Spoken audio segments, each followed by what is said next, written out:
I got it. This is going to be quicker than quick. I know you're happy about that, probably. I went to see Motley Crue at the Troubadour, and I got to tell you, man, I really like John Five as a guitar player and as a person. He's cool. He's just a cool guy. He's like one of those dudes that's really hard to dislike, but I want to kick his ass off the stage. He's getting paid too much, and he's getting way too much exposure. I mean, he's been with Marilyn Manson as Marilyn was going down.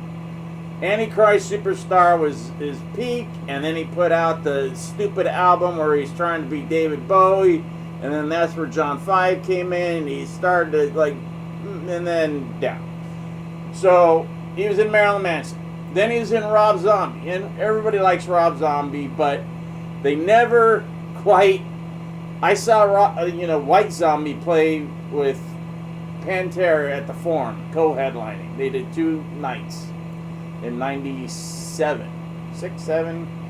I was dating this chick, Jessica. Oh my gosh, she was beautiful.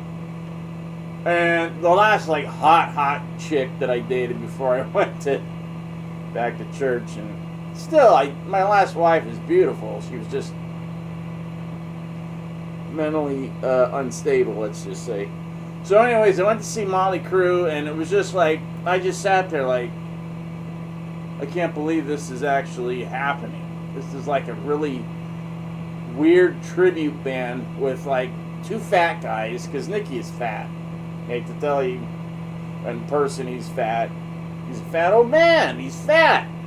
And you can see, like, he's got, because I talked to him for like a couple of minutes, and you could see the gray, like, line. If he let his hair grow out, it would probably be white, which would look pretty cool if he, but he's not going to do that, because he still thinks he's 20. I think he's like 23 or 4 when they hit it big, which is still pretty young. Anyway, so I went to see him. I was highly unimpressed, and I've been kind of like, screw Motley Crue, I'm done. And I feel so bad for Mick, and he said to them, if you would just do something like a residency or like one-off shows like they're doing now, he could have done it. But instead, no, they had to go to Australia and Europe and all these big friggin' all around the world and take John 5, who admittedly can blow Mick away because he is a little guitar nutbag. He's one of those little dudes that you'll never touch because he's that good. And he can play like anybody.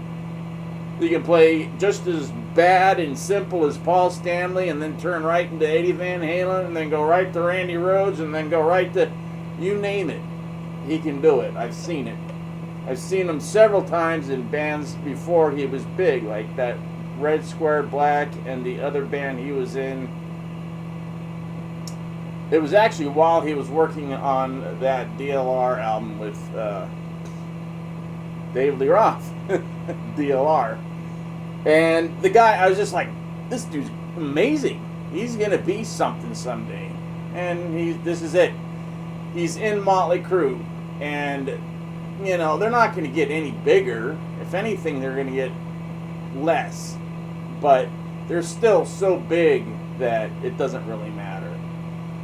You know, everybody can say, yeah, they sucked on the stadium tour. But they still made bazillions of dollars. So, it's just... And then they're like, we're capturing, we're back to where it all started. And then, you know, Tommy's still like, yo, yo, yo, yo, yo, yo, yo, yo. Dude, yo, yo, yo, dude. You were barely in jail, and you were in a cell all by yourself and had food handed to you. It was like a gourmet thing. And he comes out all talking like he's, you know, was in with hardcore rappers, you know, or rappers. Hardcore gangsters that were in for murder. He was in the same building. He was in the same complex, but he wasn't even in the same building. He wasn't in Twin Towers. He was in isolation. Not isolation where he's like, no one's talking to me. He had people, I know, I've been there, and I know how it's run, and famous people, even Harvey Weinstein, he got whatever he wanted. A TV, a stereo, food, pizza delivered to him at night. Deputies would bring him in pizza because they'd be paid like several $1,000s just to do that. And then sneak him in a little TV, and it's not sneaking it in because everybody knew. And then one chick complained about it, and she got popped and booted. I went to court as a witness a couple of years ago I got into trouble with the judge, and I cussed him out, and I got thrown in for contempt. So that was my experience with jail, because I'd never been in jail before in my life. And then I went from, Sunday school teacher, and then my mom dying, my best friend dying, my aunt dying, and then I get thrown in jail as I go down to as a witness for some stupid thing. And then I'm in. I'm so stupid. And then being stubborn, because I'm like, I am not guilty of doing anything wrong. The judge is an idiot. I'll get out on my own. That's a dumb thing to do when people are offering to help you, like real judges offering to help you for free. It's a long story. I don't want to get into it. Some of you know about it. I don't just say anything. It's just that Tommy is like, dude, get over yourself. You're not a rapper. You make too much money doing your DJ. And anyways, this Motley Crue is not the Motley Crue that I saw way back in 81, 82, 83. Then they were on fire. Even Mick was, it hadn't hit him yet. The pain, he was in a little pain. He might take a shot at Jack sometimes, very rarely. Because he knew he was an alkie and he'd already been through all that crap. He was 28 when they started, or 30, something like that. He told me 28, but he might have been 30. So what? 28, 29, 30, he's still old. Older than everybody on the strip. And then to finally hit it, not just hit it like we're Rat and we put out a couple albums and then or Poison, who thinks they're the godfathers of glam. No, you're not. You came in doing nothing but copying Motley Crue, who did nothing but copy other people, but they had Mick Mars, who gave them ideas, guidance, and money. Money. If they didn't have all that money coming in from Mick's brother-in-law, they would have never made it. They would have never made it.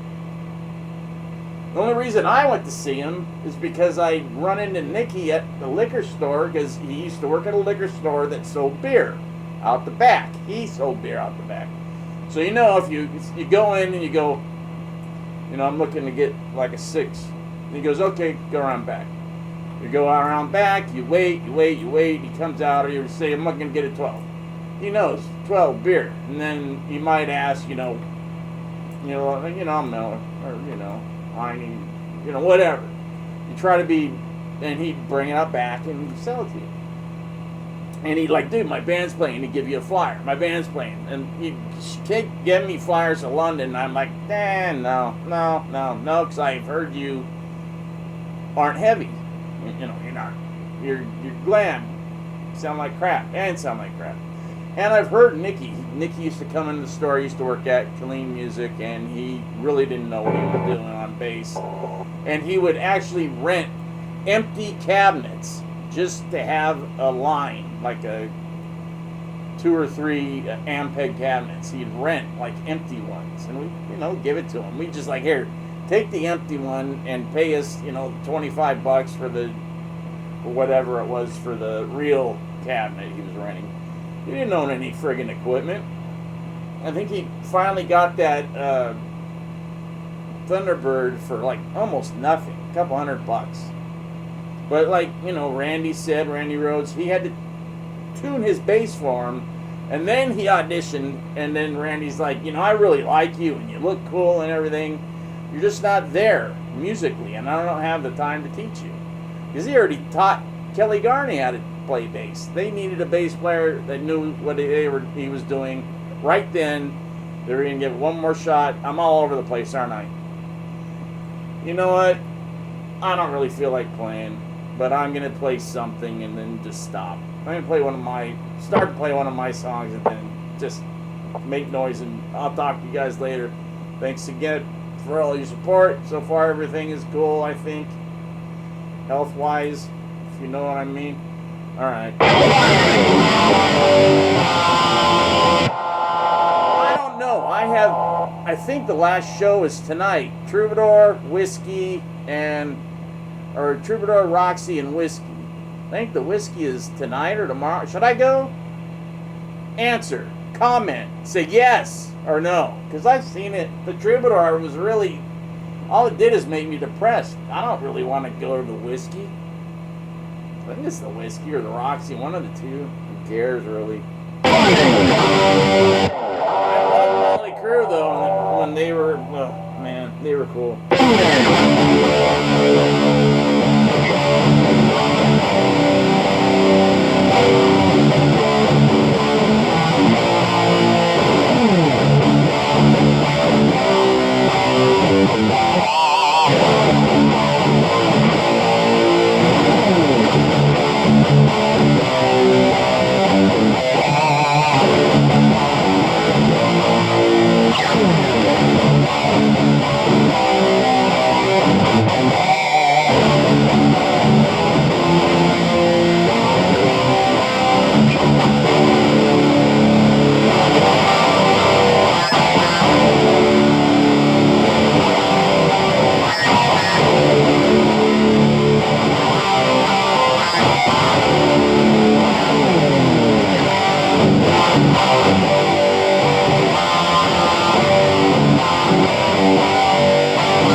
piano solo in that song. That song, I did 2 songs. One was called let's see, Deceiver and Eternal Darkness. So the one that kind of has it there, and it starts out with an acoustic guitar that sounds like Diary of a Madman, and I am borrowing 2 chords, or 2, not chords, but structures from the Diary of a Madman. You know, I do know that. Eternal Darkness, when I started just playing. The trouble is I